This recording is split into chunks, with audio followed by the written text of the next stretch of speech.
सत्य की खोज से जुड़े सभी साधकों और जितने भी सुनने वालों को मैं हार्दिक अभिनंदन करता हूं उन सबका। और इस वीडियो में आपका स्वागत करता हूं। रात हो रही है, सन्नाटा है, मेरे पास कोई काम नहीं, नींद मुझे आ नहीं रही, यूट्यूब मुझसे देखी नहीं जा रही और जितना पढ़ना था आज का कोटा मैं पूरा कर चुका हूं। तो सोचा वीडियो ही बना लूं, कल के लिए थोड़ा आसान हो जाएगा, कुछ समय बच जाएगा। तो ये वीडियो लेके आपके पास आया हूँ। बस यही है कि वीडियो शुरू करने से पहले आपका बहुत धन्यवाद, जिस हिसाब से आप मुझे सब्सक्राइब कर रहे हैं, लाइक कर रहे हैं, व्यू कर रहे हैं। और लेकिन जो मेरा why they are doing this का फाइनल पार्ट था, मुझे ऐसा लगा कि फाइनल होने की वजह से आप लोगों ने उस पर कुछ कमेंट करना उचित नहीं समझा। ऐसा ना किया कीजिए। जैसा मैंने कहा कि ऐसी कमेंट की कोई आप अपेक्षा नहीं रहती, लेकिन जब कमेंट्स आते हैं, लगता है कि आपको कुछ अच्छा लग रहा है तो और ज़्यादा करने का इच्छा होती है। हालांकि जैसे मैंने कहा, मैं रुकूंगा तब भी नहीं, क्योंकि ये मेरा काम है, मेरे को तो करते जाना है, करते जाना है। दूसरा,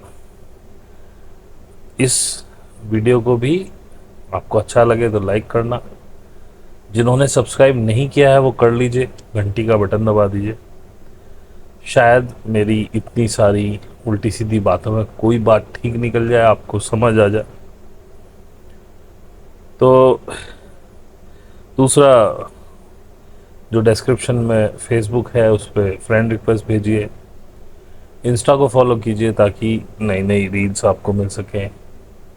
कुछ लोगों को इंतज़ार था संडे ओपन मीट का, मैंने की थी और उसका अपडेट भी आया था चैनल पे, पर जब सब्सक्राइब नहीं करेंगे तो नहीं मिलेगा। तो एक दो लोगों ने कहा जी हम वेट कर रहे थे।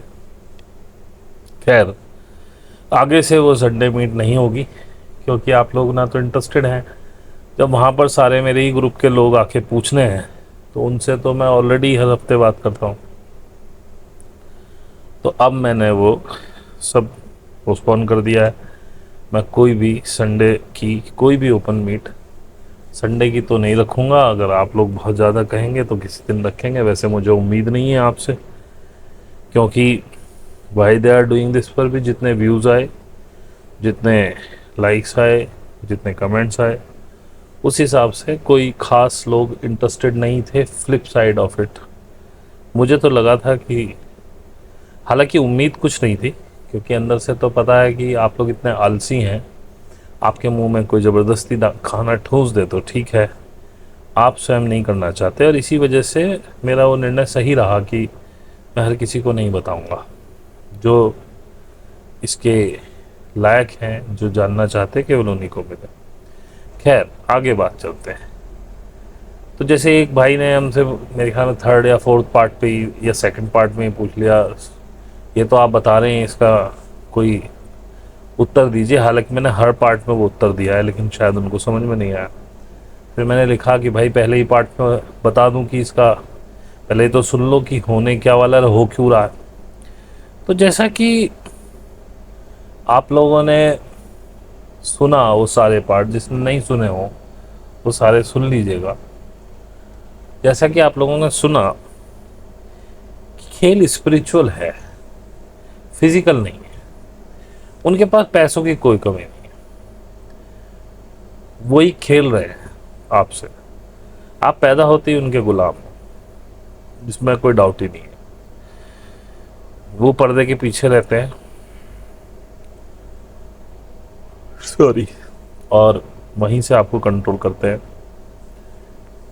कंट्रोल का मतलब ये नहीं है कि आपको किसी जेल में रखा जाए और आपको कहा जाए ये मत खाओ मत पियो। वो टीवी के जरिए उन्हें जो खिलाना होता है आपको वो खिला देते हैं। जो पहनाना होता है वो पहना देते हैं, जो खरीदवाना होता है वो खरीदवा देते हैं। अगर किसी के घर में कोई पुराना बुजुर्ग मौजूद हो जिसने नौकरी ना करी हो पूरे जीवन भर, जो धंधे वाला हो, काम धंधा किया हो, बिजनेस किया हो, उससे पूछो वो सबसे पहले कहेगा, जब पैसे स्पेंड करने की बात आएगी, आप घर खरीदने की बात करेंगे तो सबसे पहले कहा नहीं, पहले ठिया खरीदो, पहले अपने बिजनेस की जगह खरीदो, घर तो बनता रहेगा। आज भी बहुत से ऐसे लोग हमारे यहाँ भी मौजूद हैं जिनके बिजनेस बहुत बढ़िया चल रहे हैं और वो चाहें तो अभी घर खरीद सकते हैं अच्छा, लेकिन उन्होंने अभी तक घर नहीं लिया है। वो कहते हैं इसमें पैसा एंड होता है, इस पैसे को घुमा के हम इससे और लाख कमा लेते हैं, क्योंकि वास्तव में घर खरीदना पैसे का एंड करना। खैर ये अलग तरफ जाना शुरू हो गया। तो मैंने उसमें बताया कि ये स्पिरिचुअल वार है और वो आपको डरा डरा के ही मार डालेंगे। होना क्या है, 2030 आते आते और 2030 के बाद के सालों में आपको ग्रो करना है। अब ग्रो करने के दो तरीके हैं, या तो आप ऑर्गेनिकली ग्रो कर लीजिए और अपने डीएनए को डिकोड करके उस ज्ञान को प्राप्त करके और उच्चतम डेंसिटी और डायमेंशंस में जाइए। वो कोई प्लेस अलग प्लेस नहीं है, वो यही इसी इसी कमरे में रह के मैं फिफ्थ डेंसिटी में, सिक्स डेंसिटी में या सिक्स डायमेंशन में हो सकता हूँ। डायमेंशंस इज नॉट अबाउट कि ये कोई नई अर्थ या कोई नया फिजिकल रेल्म आएगा। ये शरीर आपका मल्टी डायमेंशन है, मतलब कि आप इससे किसी भी डायमेंशन तक जा सकते हैं जब आप अपनी डिविनिटी से कनेक्ट हो जाए। तो जब आप ऑर्गेनिकली ग्रो करेंगे, जैसे मैंने आपको बताया कि जब आप जॉय में रहेंगे, स्वतंत्रता में रहेंगे, तो डीएनए एक्सपेंड होगा और जैसे डीएनए एक्सपेंड होगा तो वो आपको बहुत सारे अंदर, पहले तो आपके अंगों को खोलेगा, जो अंग बंद पड़े हैं, सुपर ह्यूमन आपको बनाएगा और कुछ जो उसमें ब्रह्मांड का ज्ञान भरा हुआ है वो धीरे धीरे करके आप तक पहुंचना शुरू होगा। आप बहुत सारी चीजें जानते होंगे, आप जानने लगेंगे, पर आप मेरी तरह कहेंगे कि मेरे पास कोई सबूत नहीं है इसे, पर आप ये कहेंगे ये बात सच है, बिल्कुल जो मैं कह रहा हूं ये बात बिल्कुल सच है जो मैंने जाना है, क्योंकि तब आपका अविश्वास खत्म हो चुका होगा। आपको पता है यूनिवर्स ने जो कहा है that is final and that is good, और यही सही है।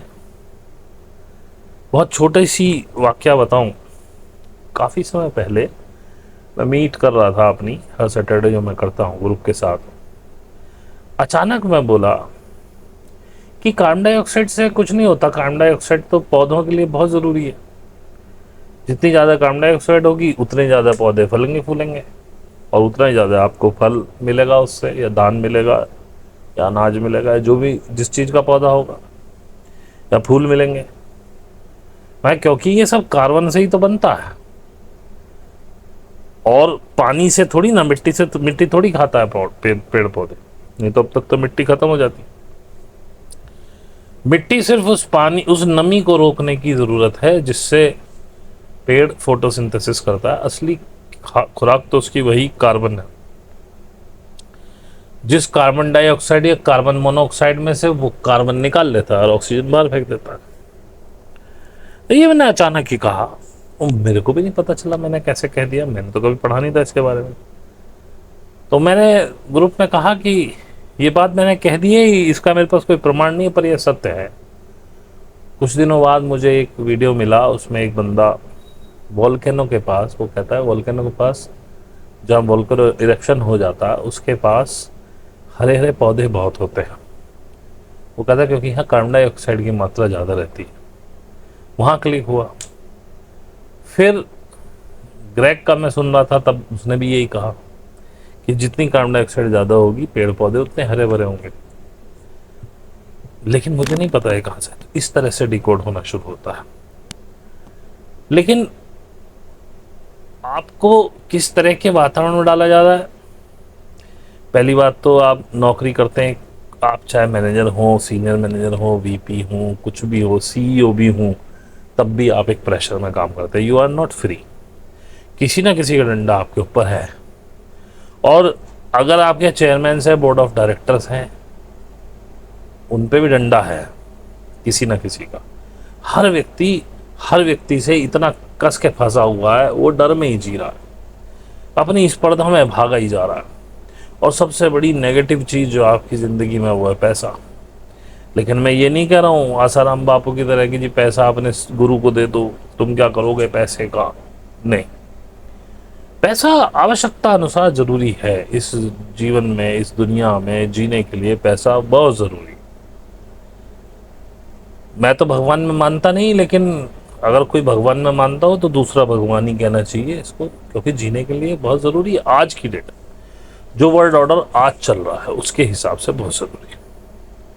इसके बिना आप जी नहीं सकते। पहले बार्टरिंग सिस्टम हुआ करता था, तब पैसे की आवश्यकता नहीं थी, तो लोग खुश भी थे, लोग ज़्यादा परेशान भी नहीं थे, ज़रूरतें सीमित थी। टीवी हमारे घर तक नहीं पहुंचा था, नए नए ब्रांड्स, नए नए खाने, नई नई चीज़ें, एसी घर, एसी गाड़ी, इनकी हमें ज़रूरत नहीं होती थी। बेयर मिनिमम में हमारा काम चल जाता था, तो हम ज़्यादा फ्री थे, ज़्यादा खुश थे, और इसीलिए हम जीते भी ज़्यादा थे। इसी प्रेशर की वजह से, क्योंकि हमारा डीएनए लगातार कलेप्स होता जा रहा है, जिसको खुलना था वो कलेप्स होता जा रहा है, इसीलिए हमारी एज भी कम है। दूसरी बात, 1920 में जो ट्रीटी हुई है, जिन्हें मैं भूत प्रेत कहता हूं, जो 1920 में इन एलाइड्स फार्मा इंडस्ट्री की ट्रीटी हुई है, उसके हिसाब से वो नेगेटिव एनर्जीज, जिन्हें भूत प्रेत कहना चाहिए, एक्चुअली भाषा बहुत वो क्या कहते हैं कि कंफ्यूजन क्रिएट करती। अब बहुत से कहेंगे जी भूत प्रेत तो पहले भी थे। हाँ वो थे, लेकिन उस भूत प्रेत का मतलब कुछ और है। और जिनको आज की डेट में आप भूत प्रेत के नाम से जानते हैं, वो किसी और ग्रह की एंटिटीज हैं, जो आपके विचार और आपकी शारीरिक संरचना में भी प्रॉब्लम क्रिएट करने की ताकत रखते हैं। और हर पृथ्वी के हर घर में, हर व्यक्ति के ऊपर, किसी के पास 5, 10, 100, 50, 200 तक खूब है। इसीलिए कोई व्यक्ति खुश नहीं है। तो ये इनका एक अलग फैक्ट है, उसके बारे में कभी फिर बात करेंगे, नहीं तो बहुत लंबा हो जाएगा। तो ये भी आपके यहाँ बीमारी पैदा करते हैं, क्योंकि फार्मा से इफेक्ट है, दवाई लेने पे ठीक हो जाते हैं, उसमें आपका मैनिफेस्टेशन भी काम आता है। यदि आप उस बीमारी से डर के और ज़्यादा प्रॉब्लमेटिक हो जाएं, और ज़्यादा बुरा सोचने लगे, डर जाए, तो और ऑब्वियसली वो बढ़ेगी। फिर उनको तो ट्रिगर करना था, ट्रिगर हुआ, बाकी तो आपने ही करना है। और यदि आपका कंट्रोल आ जाए अपने विचारों पे, अपनी भावनाओं पे, आपका हृदय और मस्तिष्क का मेल मिल जाए, और आप अपने विचारों को, इमोशंस को कंट्रोल करना सीख जाएं,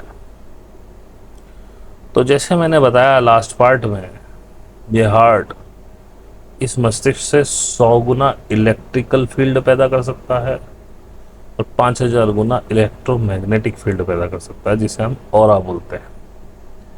और वो ऑरा आपके शरीर में तो जो करता है, आपके आसपास वालों को भी इम्पैक्ट करता है, इस पूरे ब्रह्मांड में इम्पैक्ट आता है उसका, क्योंकि everything is very deeply connected to everything.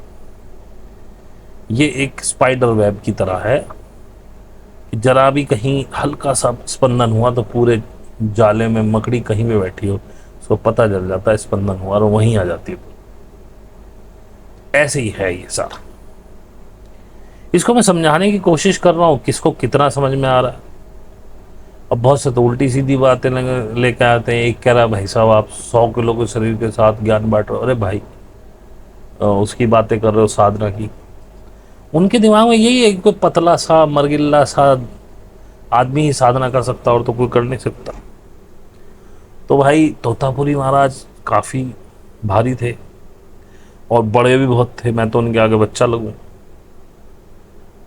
ऐसे बहुत से लोग हुए हैं, लेकिन अक्सर साधना वाले, क्योंकि उनके सहज वालों का तो हिसाब किताब ही अलग है। जो क्रिया वगैरह में करते हैं वो इतनी एक्सरसाइज और इतने उपवास वगैरह करते हैं तो वैसे ही मरगिल्ले हो ही जाते हैं। तो लोगों को यही लगता है। इस तरह से आप चीज़ों को इंटरप्रेट करते हैं। लेकिन खेल है अपने को जॉय में रखना, किसी भी हालत में डरना नहीं, लो वाइब्रेशन में जाना नहीं। वो कैसे होगा? अब मैं 2-3 चीज़ अलग अलग बताऊंगा, लेकिन सबका मतलब है कि अगर मैं कह रहा हूं आप विचारहीन हो जाइए, तो विचार नहीं तो इमोशन नहीं। मैं कहूँ इमोशनलेस हो जाइए, जब तक विचार होंगे आप इमोशनलेस हो नहीं सकते। उसका भी मतलब यही है। और एक बात मैंने और कही थी, विचारहीन, इमोशनलेस, एक चीज़ और मैं कहता हूँ, शून्य। शून्य में उतर जाइए। शून्य का मतलब भी वही है, शब्द अलग अलग हैं, पाना वही है। और आगे आने वाला समय थोड़ा सा परेशानी वाला हो सकता है। वर्ल्ड वॉर 3 के हम मुहाने पर खड़े हैं।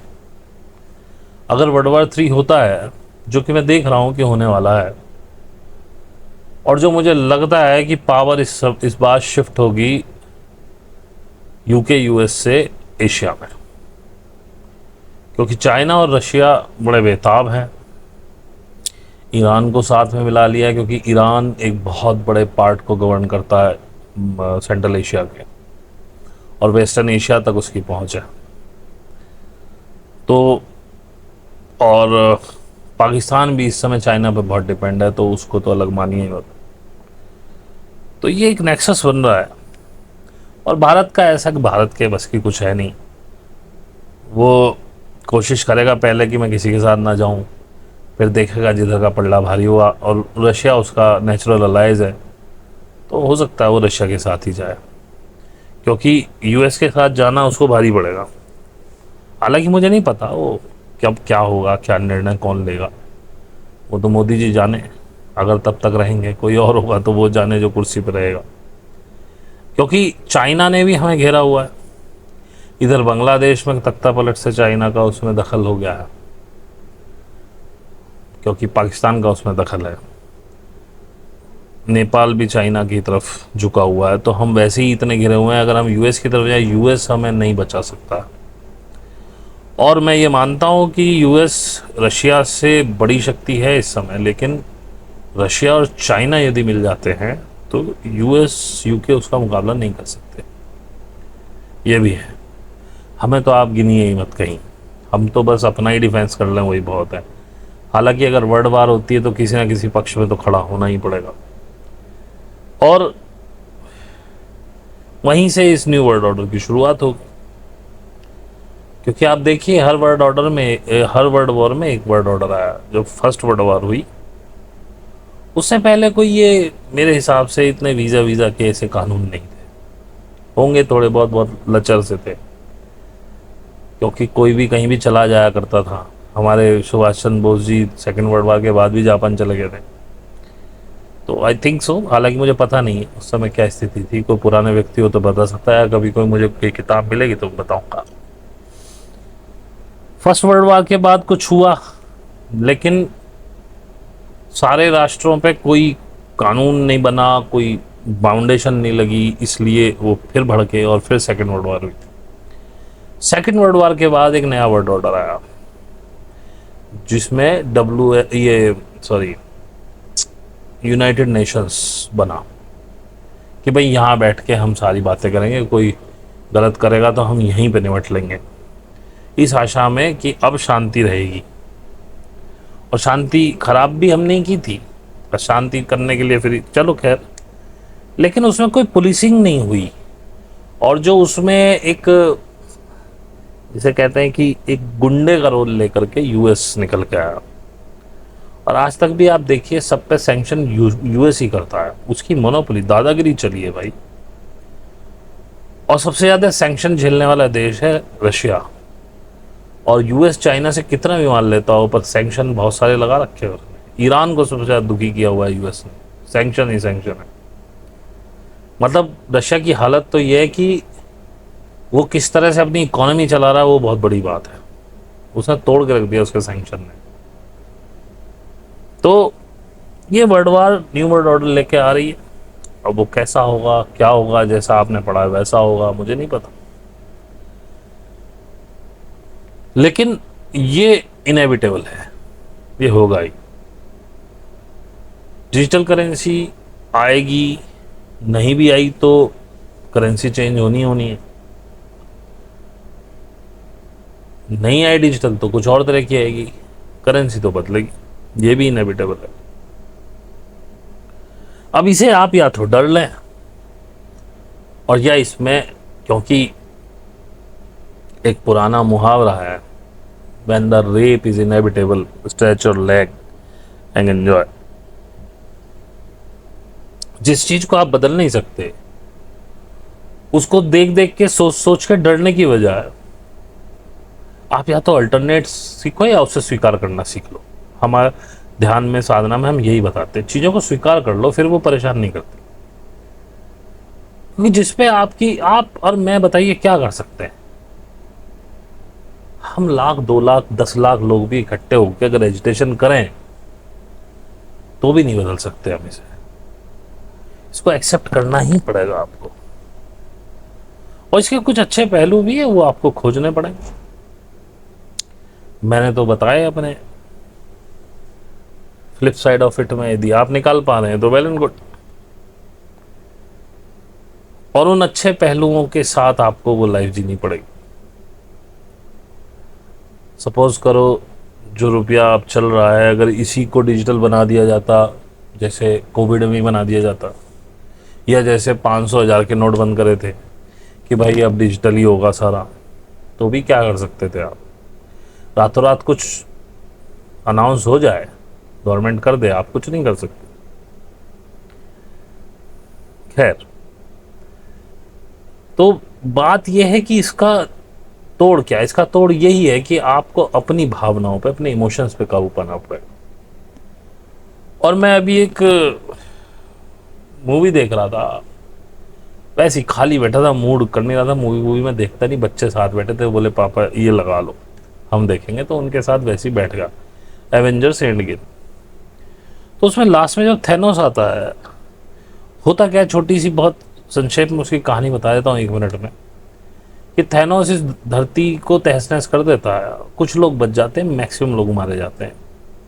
उसके बाद एक प्लैनेट पर चला जाता है कि भाई अब नई क्रिएशन होगी। तो ये एवेंजर्स लोग इकट्ठा होते हैं, इनको बड़ा बुरा लगता है कि हम पृथ्वी को नहीं बचा पाए, लोगों को नहीं बचा पाए, उसमें उनके कुछ घर के भी मारे जाते हैं।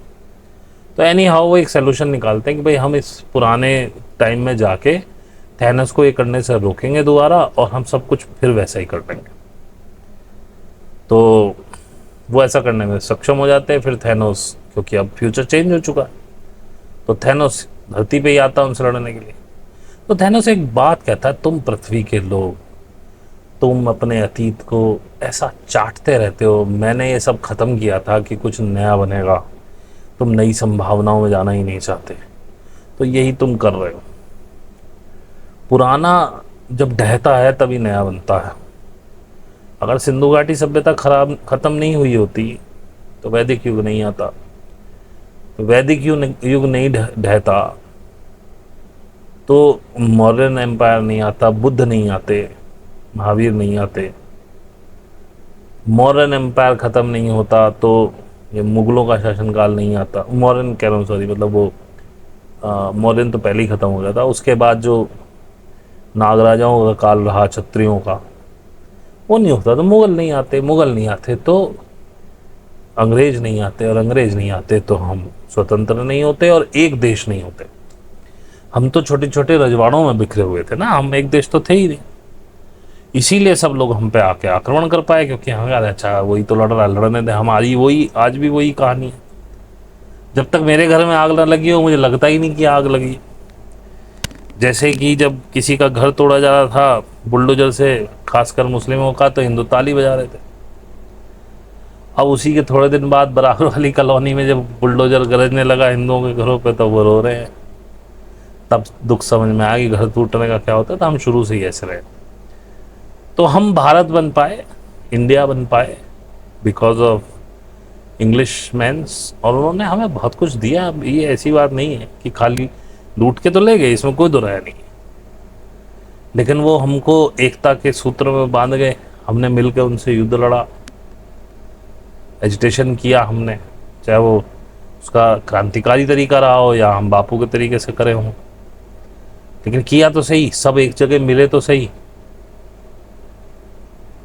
लेकिन अब क्योंकि साल काफ़ी हो गए, अब आज़ादी की हमें कीमत नहीं पता है, और हमें पता भी नहीं थी शुरू से, क्योंकि हम शुरू से ही, हमारा ब्लड ही ऐसा है, हम केवल अपनी जेब भरने में लगते हैं। क्या चलो फिर ये दूसरी तरफ इधर उधर निकल जाता हूँ मैं, इसलिए पॉडकास्ट अच्छा रहता है, कम से कम सामने वाला सवाल पूछता है तो वहीं तक सीमित रहते हैं। तो देखिए, आने वाले समय का केवल एक ही तरीका है इससे निकलने का, कि आप भय छोड़ दें, और निर्भय आप तभी होंगे जब विचारों पर काबू पा लें। विचारों पे काबू पालेंगे तभी जब आपके इमोशन हटेंगे, और जब इमोशन हट जाएंगे तो आप शून्य में चले जाएंगे, और फिर आपको आनंद ही आनंद है। अब जब आप विचारों पर, इमोशन पर काबू पा लेते हैं, तो मैं बताता हूँ कैसे काम करता है। मैंने आपको बताया आपका शरीर कितना पावरफुल है। अभी मेरी जाग में करीब इतनी मोटी फुंसी हो गई, ये परिमाण देखिए, ये देखिए इतनी मोटी, अचानक पता नहीं कैसे हो गई। अक्सर मुझे छोटी मोटी फुंसियाँ निकलती रहती है, तो मैं उन्हें दबा के पहले ही उनका मवाद वगैरह निकाल देता हूँ। अब मैंने दबाया तो उसमें मवाद तो निकला नहीं, थोड़ा बहुत ब्लड निकला, लेकिन वो पेन भी बहुत कर रही है और बहुत अजीब सी लगी मुझे, बहुत बड़ी थी। मैंने कुछ नहीं किया, मैंने सिर्फ मुश्किल से 30 सेकंड फील किया होगा कि मेरा शरीर बिल्कुल ठीक है, इसमें कोई बीमारी नहीं है, मैं बिल्कुल ठीक हूँ, और मेरे शरीर में कहीं भी कोई फोड़ा फुंसी वगैरह कुछ नहीं है, सब बिल्कुल फ्रेश, एकदम बढ़िया। और मैंने करके छोड़ दिया। उसी दिन से वो फुंसी अपने आप ख़त्म होने लगी। अभी थोड़ी सी बची है, 1-2 दिन में ख़त्म हो जाएगी, लेकिन उसमें अब कोई दर्द नहीं है, ना मुझे कोई सेंसेशन। ऐसे काम करता है। आप इमॉर्टल हैं।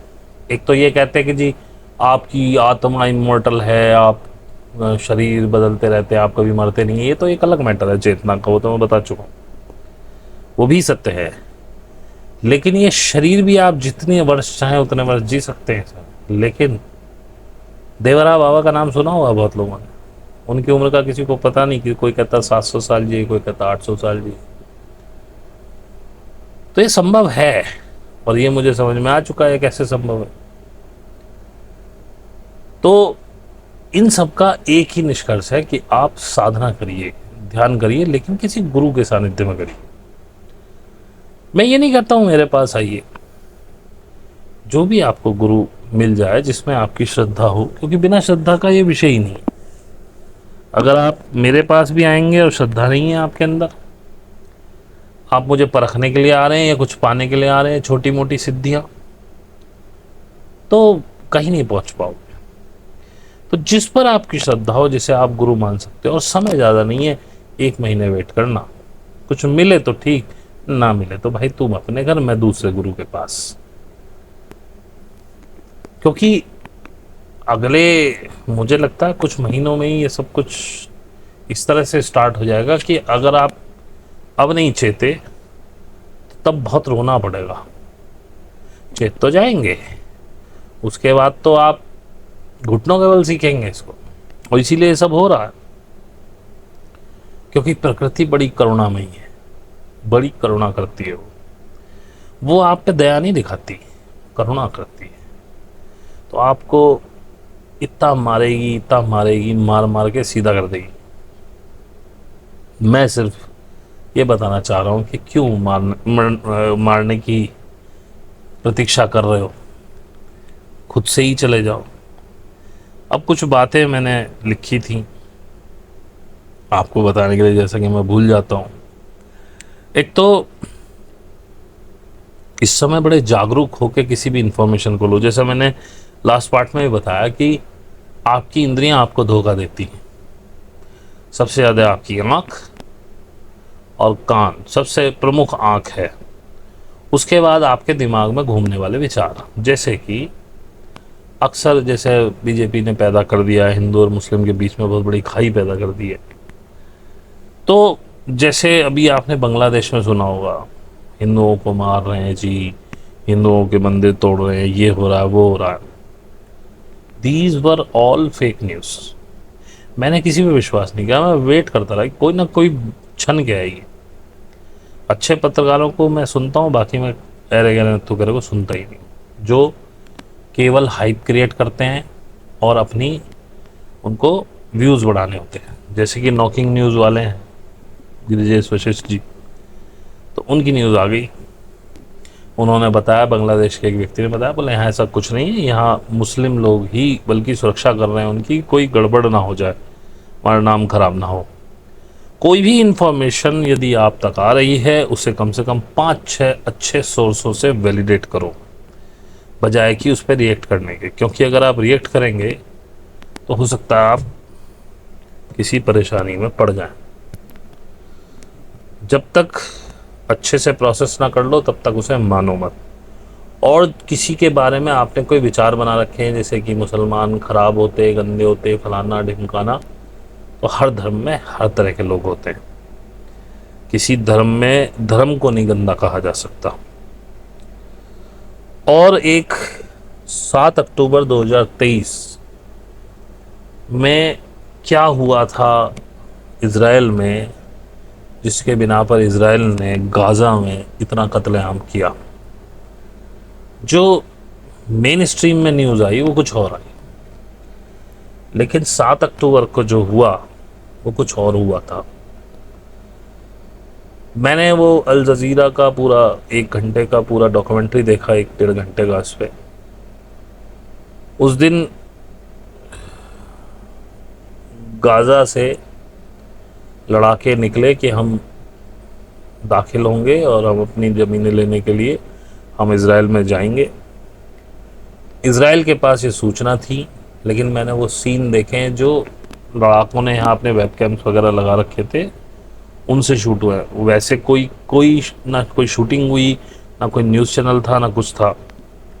वो फैंस तोड़ के अंदर घुसे और उनकी मिलिट्रियों की जो पोस्ट थी इज़राइल की, वो एज इट इज़ पड़ी थी। वो सो रहे थे, सुबह 6 बजे करीब हमला हुआ, वहाँ से एक फायर नहीं हुआ, उन लोगों ने उनको मार डाला। और इतनी फेक न्यूज़ बताई वहाँ का जो आर्मी का है कि 10 बच्चों को बांध करके जला दिया।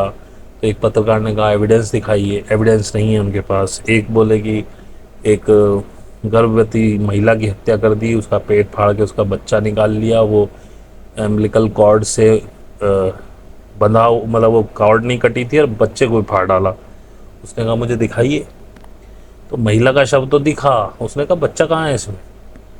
तो बोले हमने सब चीज़ों की वो लेनी ज़रूरत नहीं थी। मतलब इतना झूठ बोला पूरे उसमें, ताकि वो वार क्रिएट हो सके, ताकि वो गाज़ा को नेस्तनाबूद कर सके। तो असलियत को जानो किसी चीज़ पे रिएक्ट करने से पहले। और ये 7 अक्टूबर की न्यूज़ एक बार आ गई थी, उसमें रियल न्यूज़ यूएस मीडिया में, लेकिन वो तुरंत गायब कर दी गई। सॉरी।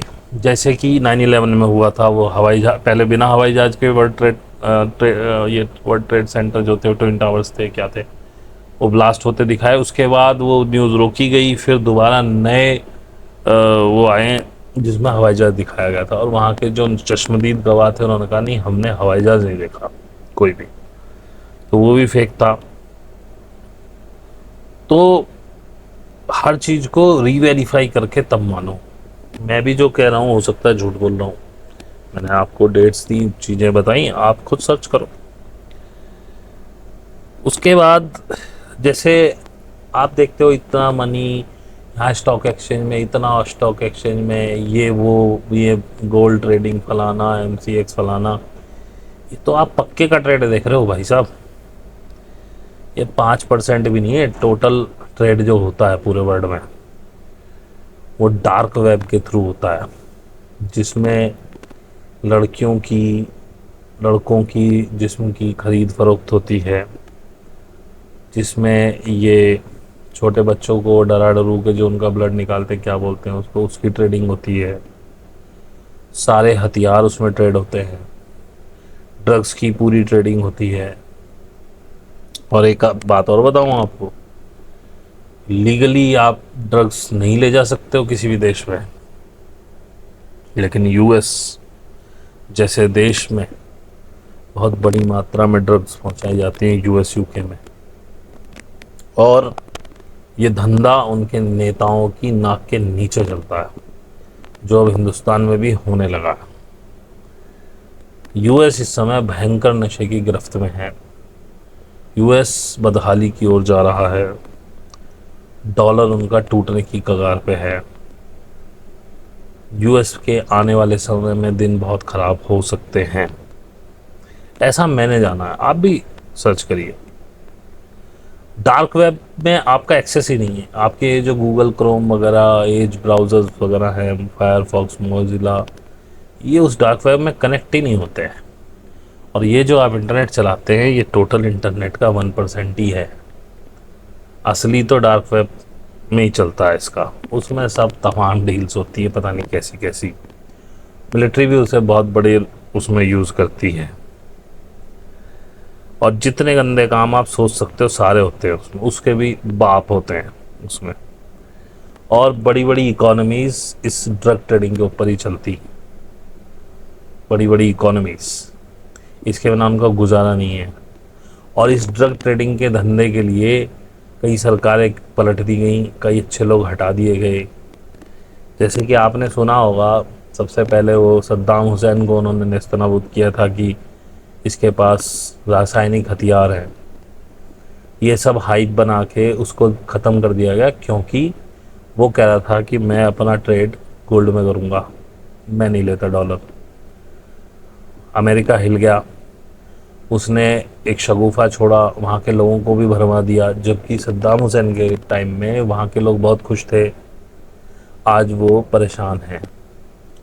और एक हाइप क्रिएट करके उसको बेदखल कर दिया, उसको मार डाला गया, और आज वहाँ की हालत बहुत ख़राब है। Saddam Hussain was a very good leader, वो आज भी याद करते हैं उसको। तो सब फेक था, और एक भी रासायनिक हथियार नहीं मिला। दूसरा, लीबिया, गद्दाफ़ी। अगर आप गद्दाफ़ी के टाइम का लीबिया का थोड़ा कहीं मिल जाए, सुन लो कि लीबिया में क्या क्या गद्दाफ़ी के टाइम में मिलता था आप लोगों को, आप बोलोगे भाई स्वर्ग है, हम भी लीबिया में क्यों ना पैदा हुए। आपको घर गवर्नमेंट दे रही है, इलेक्ट्रिसिटी फ्री है, तेल फ्री है, गैस फ्री है, आपकी जितनी दवाइयाँ लगेंगी वो गवर्नमेंट इंतजाम करती है। आपके पास खाने के लिए, तो खाने के लिए नहीं है तो उसके लिए भी गवर्नमेंट इंतजाम करती थी। और मकान होना आपका फंडामेंटल राइट था, मकान आपको गवर्नमेंट प्रोवाइड करती थी, वहाँ कोई सड़कों पे नहीं सोता था। इस तरह का था गद्दाफ़ी का लीबिया। लेकिन उसके खिलाफ भी एक प्रोपेगेंडा खड़ा किया। जब आपने सुना तो आपने भी नफ़रत की कि जो उसकी लेडीज़ ब्रिगेड थी और वो हर रात एक नई लड़की के साथ सोता था फलाना। अब ये सच भी हो तो उससे क्या मतलब है, वो अपने देश में क्या दे रहा है उसको देखो ना। उसका मर्डर पता है क्यों हुआ, मैं तो मर्डर ही कहूँगा। उसके पास 474 टन सोना था उस समय, और वो भी यही कह रहा था कि मैं अपने ऑयल का ट्रेड सोने में करूँगा। और वो अपनी नई, उसको एक जो अब ब्रिक्स मिल के बना रहे हैं एक करेंसी, वो भी सोने से बैकआउट होगी, उसका वो मन था, इसलिए तब US ने हटा दिया। इस समय US की हालत बहुत पतली हो गई, क्योंकि US पे डेप्ट बहुत ज़्यादा है। उनको शायद हर 60 या 90 दिन में $1 ट्रिलियन छापने पड़ते हैं। और पहले डॉलर गोल्ड से तो बहुत पहले हट चुका था, कुछ भी छाप लेते थे वो। इसको बैकआउट कर रहा था ऑयल। ओपेक देशों ने कह दिया कि भाई अब हम बैकआउट नहीं करेंगे, हम ट्रेड ही नहीं करेंगे डॉलर में। उसमें बहुत बड़ा झटका लगा यूएस को। अब यूएस डॉलर को गोल्ड ये तेल बैकआउट नहीं करता। दूसरा 70% जो ट्रेजरी थी यूएस डॉलर की, यूएस की जो भी ट्रेजरी जापान के पास थी उसने सोल्ड आउट कर दी। अमेरिका इसने चीन ने 70% कर दी। और अभी एक और देश का मुझे पता चला उसने भी 70% कर दी। तो डॉलर इस समय बहुत भयंकर दबाव में है। आपने खबर भी सुनी होगी कि इंडिया ने भी अपना सारा सोना जो बाहर हम रखते थे वो वापस मंगा लिया है, क्योंकि एक तो वर्ल्ड वार 3 की आहट है। उस समय जो हथियार खरीदे जाते हैं वो सोने से ही खरीदे जाते हैं, और यूएस को भी पता है कि अगर वर्ल्ड वार नहीं हुई तो तुम खत्म हो, क्योंकि वर्ल्ड वार में उसके हथियार बिकेंगे तो उसके पास कुछ पैसा आएगा। जब वहाँ पे 1929 में डिप्रेशन आया था, उसको भी निकलने में 10-12 साल लगे थे, और वर्ल्ड वार ने ही उसको निकाला था। तो इसीलिए वो भी चाहता है कि युद्ध हो। और एक बात और बताऊं कि ये जो चल रहा है ना कि अब प्रलय होने वाली है फलाना, आप सब देखेंगे हर हर धर्म के ग्रंथों में जो भी प्रलय की निशानियां बताई गई हैं वो सब आपको मिलने लगेंगी, because this is designed like that. ये जो ग्रेट रीसेट प्लान कर रहे हैं उससे पहले ये कृत्रिम रूप से वो सारी निशानियां बना रहे हैं जो बाइबल में, कुरान में या और बड़े धर्मों में लिखी है। जैसे अब पारसी धर्म की कोई होगी निशानी तो वो नहीं करेंगे पूरी, क्योंकि हैं ही कितने। हिंदू भी कोई बहुत खास नहीं है, सबसे बड़े धर्म 2 ही हैं, तो मुस्लिम और क्रिश्चियंस की ज़्यादातर वो पूरी करेंगे। कुछ हो सकता है हिंदुओं की भी कर दें, पता नहीं। तो ये डिज़ाइन ऐसा कर रहे हैं इस रीसेट को कि आप वो निशानी देखो, और जितने धार्मिक, क्योंकि 90% लोग तो वही धार्मिक अल्पबुद्धि वाले उन्हीं किताबों में फंसे हुए, जो जीसस कह गए। अब जीसस हुए नहीं हुए इसका भी प्रमाण नहीं। जो लिख दिया इमाम मेहदी के ऊपर, मोहम्मद साहब ने कुछ कहा होगा, लिखने वाले कोई और थे। जीसस रहे भी हों तो उन्होंने कहा कुछ होगा, लिखने वाले कोई और थे। मैं ये भी नहीं कहता हूँ कि भाई वो नहीं थे, शायद हुए हों। जैसे मोहम्मद साहब का तो पूरा है ही कि वो हुए हैं, लेकिन किताबें उन्होंने नहीं लिखी। जब मैं आपसे कोई बात कहता हूँ तो मैं कहता कुछ और हूँ, आप समझते कुछ और हो, तो मैं ये कैसे मान लूँ कि मोहम्मद साहब ने जिस अर्थ में जो बात कही होगी वही उनके सहाबियों ने सुनी? ना, मैं विश्वास ही नहीं कर सकता। तो जिसका जो मनाया उसने लिख दिया। तो ये सारी प्रोफेसीज वो धीरे धीरे पूरी कर रहे हैं ताकि आपको लगे कि अब अंत आ गया, रीसेट आ गया है, ताकि ईसाई और मुस्लिम मान लें कि भाई हाँ बस अब इमाम मेहदी का समय आ गया, और उसके बाद रीसेट करना आसान हो जाए। क्योंकि आप बड़े बेहुदे लोग हो, आप लोगों को डरा धमका के फंसा के तभी रीसेट हो सकता, नहीं तो आप सड़कों पर उतरोगे, एक दूसरे को मारोगे पीटोगे। लेकिन वो इस तरह से डिज़ाइन करेंगे कि आप उसे सहज स्वीकार करोगे। आप कहोगे रीसेट आ गया, तो बाइबल की पूरी निशानियाँ पूरी हो रही हैं और कुरान की सारी निशानियाँ पूरी हो रही हैं, या हिंदुओं की भी पूरी कर दें। देखो जी हमारे ग्रंथ में जो लिखा पूरी हो रही है, तो मान बस आ गई जी, प्रलय आ गई बस, ठीक है, हो गया जी, हो गया। अब उसमें कितने ही मरे जो जिएंगे, वो राम और कृष्ण के गीत गाएंगे। उसके बाद उनका ब्लू बीम शुरू हो जाएगा। उसमें वो अलग अलग तरह के, कभी पैगंबर जी को दिखाएंगे, कभी कृष्ण को दिखाएंगे, कभी राम को दिखाएंगे, कभी जीसस को दिखाएंगे, और वो सारे एक जगह खड़े होके किसी एक व्यक्ति को कह देंगे भाई यही, अब हम सब इसको अपनी पावर्स दे रहे हैं ना, हम इसमें चले जा रहे हैं, ऐसा ही कुछ करेंगे। उस व्यक्ति के अंदर घुस जाएंगे और कहेंगे बस यही धर्म है जी, अब यही व्यक्ति है, सारे धर्म एक हो जाओ और आप मान लो। तो ये कुछ जो मैंने डिकोड किया, पता नहीं भगवान जाने।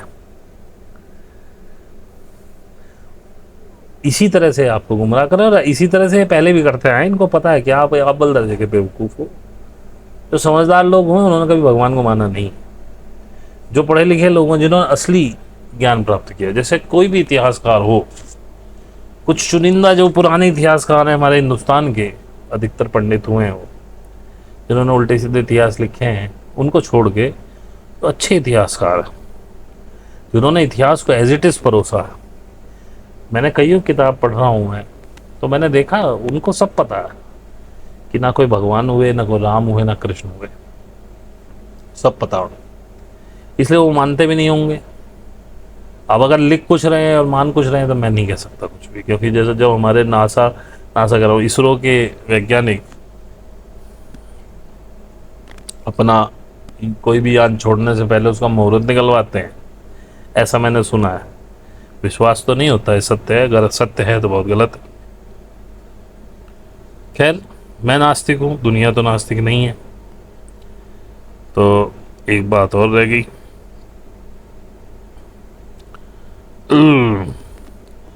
हाँ, एक चीज़ और इसी में जोड़ दूँ, क्योंकि अलग से तो क्या ही कहूँगा इसको। आपने सुना होगा आजकल बहुत चल रहा है कि वायरलेस बिजली पहुंचेगी आपके घर, वायरलेस बिजली। आपने इमेजिन भी नहीं किया होगा कभी।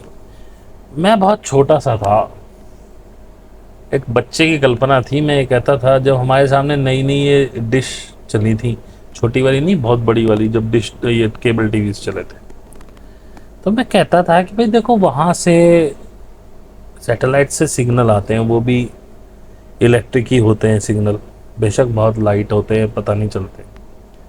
तो जब ये आते हैं तो ऐसा नहीं हो सकता कि एक बड़ी सैटेलाइट ऊपर हो, यहाँ से बिजली उसमें चली जाए और बिजली आ जाए। ये एक मेरी छोटे मन की कल्पना थी, मुझे पता भी नहीं था ये पूरी होगी कि नहीं होगी।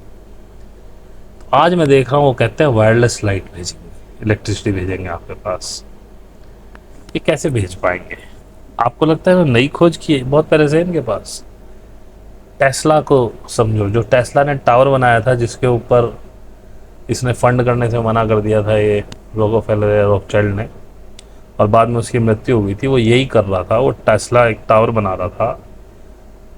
जो मैंने आपको डिवाइन वेब बताया है, जो फिलामेंट्स मैंने बताए हैं पूरी पृथ्वी में फैले हुए हैं, ऐसा अटलांटिस के ज़माने में हुआ करता था। तो उसमें वो ऊर्जा डालता इस फिलामेंट में, और उसके रिसेप्टर्स होते, कहीं भी उसको ग्रहण किया जा सकता था।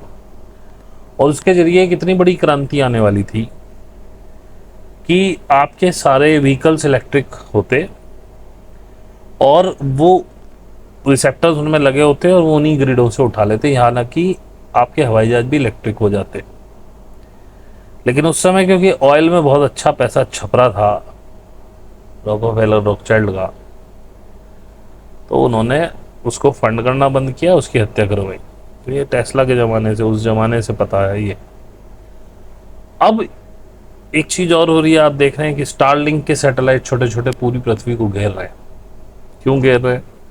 कि जी हम आपको अनइंटरप्टेड इंटरनेट देंगे, कहीं भी किसी भी कोने में दुनिया के, चाहे आप जंगल में ही पड़े हो। क्यों भाई, जंगल में किसको ज़रूरत पड़ रही है?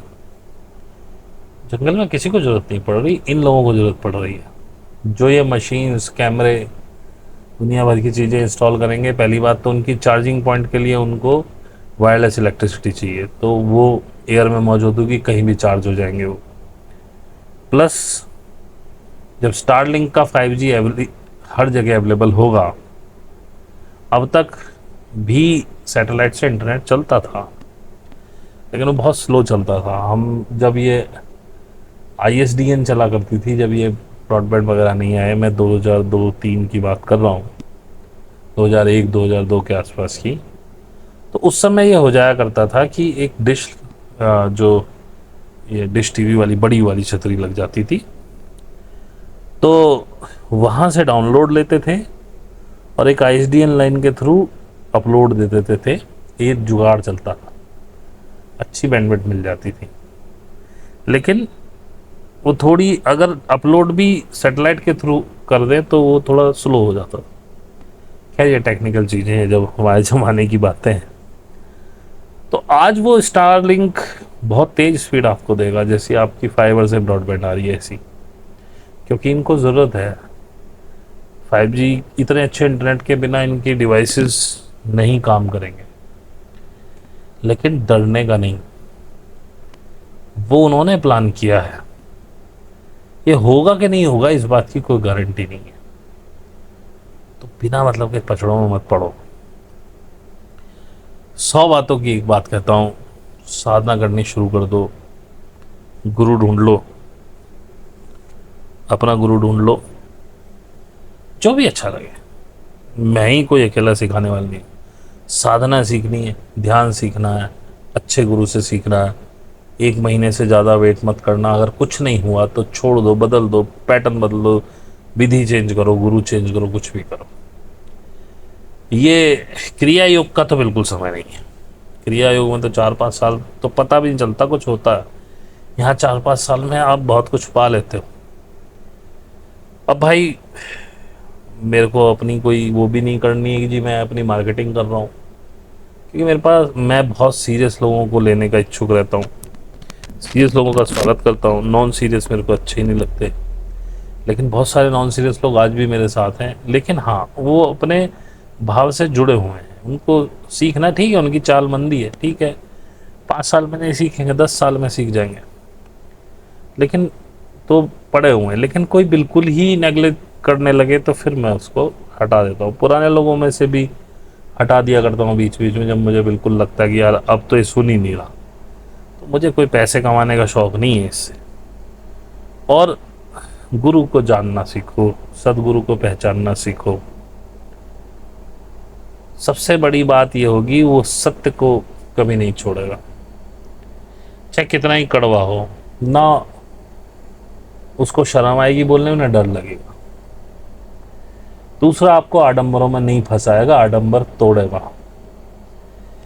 तीसरा, जितनी आपने आज तक अपने अंदर पैटर्न्स ओढ़ रखे हैं, जिन जो मान्यताएं हैं, जो रूढ़िवादिता है, उसको तोड़वाएगा। क्योंकि जब तक पैटर्न्स नहीं तोड़, देखो मेरे लिए बड़ा आसान है, अगर मैं पैसे कमाना चाहूँ मेरे लिए बहुत आसान। मुझे सिर्फ वो बातें कहनी है जो आप सुनना चाहते हो। लेकिन शुरू से अभी तक मेरे वीडियोस आप देखो, मैं वो कहता हूँ जो मैं कहना चाहता हूँ, जो मैंने जाना है। मैंने अगर कुछ बात कही पहले कभी पंडित होकर या किसी को सुन करके, जब मुझे तब ठीक लगी मैंने कह दी। अगर वो बात बाद में जाके मुझे गलत लगी तो मैंने खंडन कर दिया, मैंने दूसरी नई बात परोस दी। इसके लिए बहुत से लोग कहते हैं आप किसी चीज़ पर टिकते ही नहीं। भाई यात्रा चल रही है।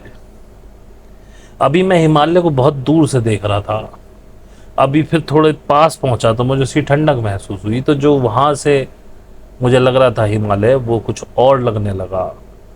फिर मैं हिमालय की तलहटी पे पहुंचा तो मुझे महसूस हुआ कि हिमालय वास्तव में कितना बड़ा है, क्या है हिमालय, है क्या, कैसी बर्फ है। नीचे देखा तो पत्थर है, पहले मुझे लग रहा था सारी बर्फ है, तो मैं कह रहा था हिमालय पूरा सफ़ेद है, बर्फ से ढका हुआ। और वहाँ जब तलहटी में पहुंचा तो वहाँ तो चट्टाने हैं, बर्फ तो अभी बहुत ऊपर है। पता चला 10 किलोमीटर ऊपर बर्फ है। तो मैं ये बता रहा हूँ कि भैया यहाँ तो चट्टाने हैं। अब आप कह रहे हैं भाई साहब आप तो पहले बर्फ बता रहे थे। हाँ बता रहा था, दूर से देख रहा था, पास जाकर देखा तो पता चला कि 10 किलोमीटर पे बर्फ आती है या 2 किलोमीटर पे बर्फ आती है ऊपर चढ़ने। अभी जैसे किसी ने मेरे से पूछा, बड़ी अच्छी बात पूछी उसने, अच्छी लड़की है, मतलब जिज्ञासु है, पुराने वीडियोस से देखना शुरू कर रही। उसने एक सवाल पूछा, सर आपने एक वीडियो में कहा था कि जब मैं पैसे मांगू तो समझना मैं भ्रष्ट हो गया हूँ, मेरे पास मत आना। मैंने कहा भाई वैसे तो मैं इन सवालों का जवाब देना पसंद नहीं करूँगा, क्योंकि तुम जिज्ञासु हो, तुमने जिज्ञासा में पूछा है और बड़ा सही सवाल पूछा है, तुम्हें पूछना चाहिए हर किसी को। तो जो उसे उत्तर दिया वो आपको भी देता हूँ। मैंने कहा तब मैं माता जी को सुन रहा था और उन्होंने तब ये कहा था, और मैं माता जी को मानता था उस समय, क्योंकि मैं बहुत सारा कुंडलनी का ज्ञान उनसे ले रहा था। मेरी कुंडलनी शुरू हुई थी, मुझे सिखाने वाला कोई नहीं था, मुझे गाइड किया गया, उनके वीडियोस मेरे पास आने लगे और मुझे बड़े वो अच्छे प्रतीत हो रहे थे, क्योंकि बिल्कुल शुरुआती स्टेज थी और मेरे साथ वो सब चल रहा था। तो मुझे लगा ये बिल्कुल ठीक कह रही है। तो मैंने कहा हाँ, आप कुंडलनी में आप स्वयं के गुरु हैं, पैसे का इसमें क्या लेना देना। तो भाई मैं पैसे लेता भी नहीं था। पैसे मैंने 2023 मई में स्टार्ट किए लेने, उससे पहले मैं नहीं लेता था। लेकिन मैंने क्या देखा, फ्री है, लोग आते हैं, जुड़ जाते हैं ग्रुप में, और चले जाते हैं जब उनका मन करे। हम देख रहे हैं एक साधक अच्छा चल रहा है, हम उससे थोड़े अटैच होने शुरू, जैसे आप पढ़ाने लगे किसी क्लास में, जो बच्चा थोड़ा अच्छा कर रहा है, शिक्षक उसकी तरफ थोड़ा सा झुक ही जाता है, कहता है इसको और थोड़ा गाइड करूँ अच्छा करके। वो पता चला भाई साहब वो 15 दिन गया, हम कहते कहाँ थे, वो हम जरा घूमने चले गए थे। आपका कोई कमिटमेंट नहीं है। और मुझे इतनी कोफ्त होती थी, कोई वैसे ही छोड़ के चला गया बिना पूछे, यही नहीं कह के क्या भाई थैंक्स हम आगे नहीं करेंगे। अब मैं सोच रहा हूँ ये कहाँ पड़ा है। कुछ वीडियो आपको मिलेंगे उसमें मैं पुराने साधकों को रो रो के बुला रहा हूँ, भैया कहाँ हो तुम, आ जाओ, मैं तुम्हारा इंतजार कर रहा हूँ। अबे तुम छोड़ के चले गए, रो मैं रहा हूँ। क्योंकि मैं भाई उस समय मैं थोड़ा इमोशनल फूल भी था, मुझे लगता था यार अच्छे साधक थे क्यों चले गए, मेरे से क्या गलती होगी। अब एक तो मैं फ्री सिखा रहा हूँ और ऊपर से इतने घाव सह रहा हूँ। तो मैंने पिछली साल अप्रैल मई में सोच लिया था कि मैं ये सब छोड़ दूंगा, मेरे बस की नहीं है। लेकिन विधाता को कुछ और मंजूर थी। तो जब मेरे को बैठे बैठे ख्याल आया कि पैसे मांग लो, तो मैं हिल गया था अंदर से।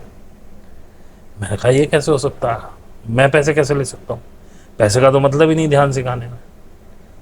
तब अंदर से फिर क्लियर पुकार आई कि नहीं, पैसे मांगो, जो सही लोग होंगे वो रुकेंगे, बाकी जाने दो। कंसेप्ट समझ में आया, मैंने मांगे, लोगों ने दिए, काफ़ी सारे लोग भाग गए, बड़ा अच्छा लगा।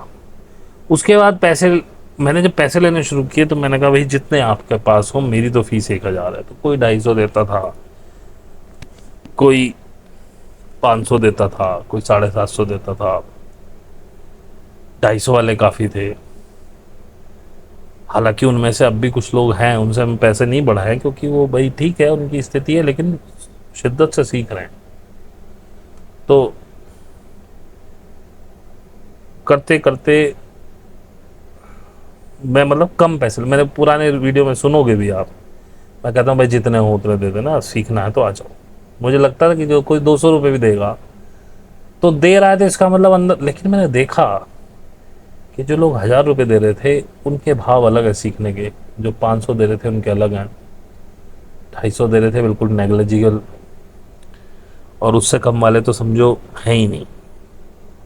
हालांकि अपवाद सब में थे लेकिन बहुत कम, मतलब 250 वाले बहुत कम ऐसे थे जो सीरियस थे, 500 वाले बहुत कम ऐसे थे जो ज़्यादा सीरियस थे, और 1000 वाले मैक्सिमम ऐसे थे जो सीरियस थे। तो मैंने वो भी बंद कर दिया, मैंने कहा भाई 1000 ही लूँगा। तो मैं देखता हूँ आज भी मेरे पास हर हफ्ते कम से कम 15 से 20 लोग व्हाट्सएप करते हैं, जी हम सीखना चाहते हैं, बस इतना कहते हैं, हमें सिखा दो जी हम सीखना चाहते हैं। मैं कहता भाई फीस लगती है 1000 रुपये महीना, उनमें से 90% वापस नहीं आते, ये फ़ायदा होता है पैसा लेने का। दूसरा, मुझे एनर्जी एक्सचेंज मिल गया।